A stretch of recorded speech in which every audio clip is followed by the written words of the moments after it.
Dus. What went on after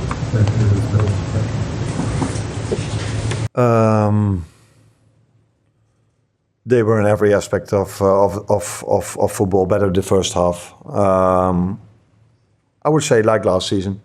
So I saw a lot of similarities between last season and this season, with one main difference in that after we struggled last season in the first 25 minutes a lot, we scored a set piece.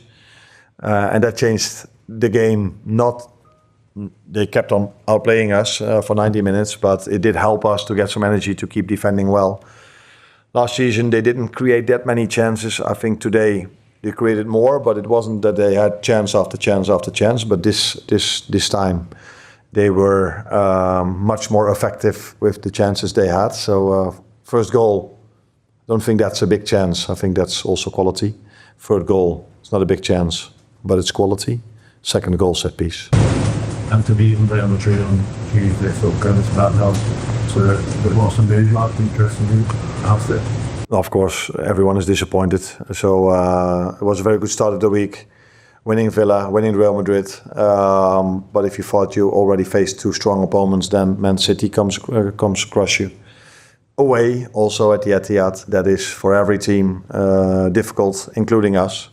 And they were by far the much better side in the first half. Patrice? You mentioned about refereeing decisions going against the team in recent weeks. I've never said that. Did also. Oh yeah, that's true. Yeah. In my last remark, yeah, that's true. Yeah.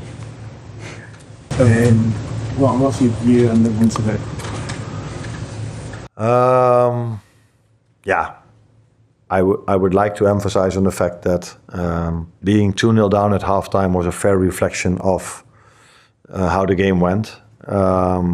But I've been on the opposite side, that my team was much better than the other team. We were 1-0 up and then maybe not scoring the second one, and then the other team gets the set pieces 1-1, and then all of a sudden things change.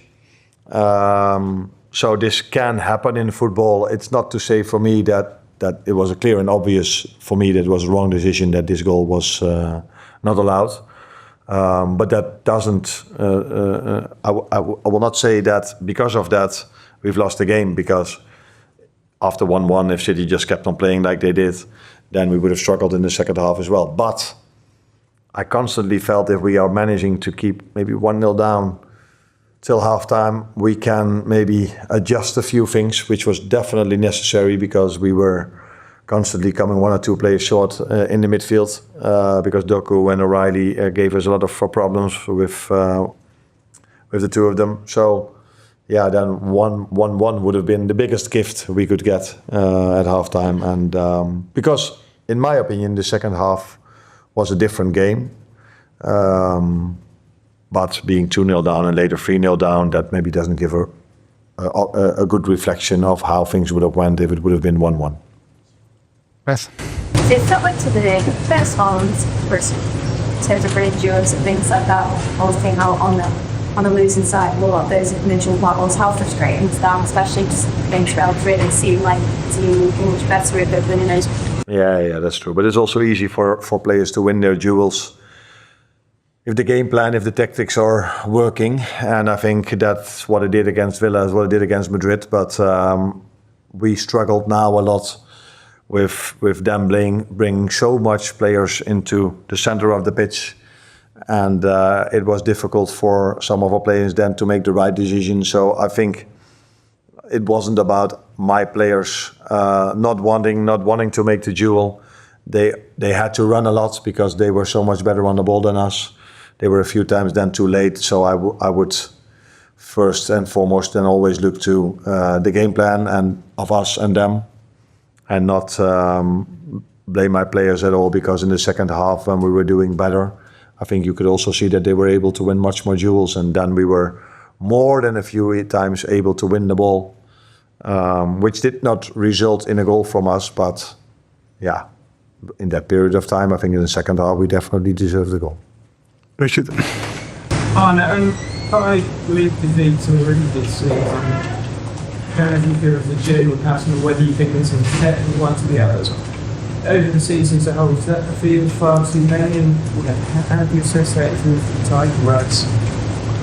Yeah, it feels there's too many. And the last thing I should speak about now is the title race. We should first focus on getting result after result after result, before we can even think about that. And the reality is that we are 7th now, if I'm correct, 7th or 8th, something like this.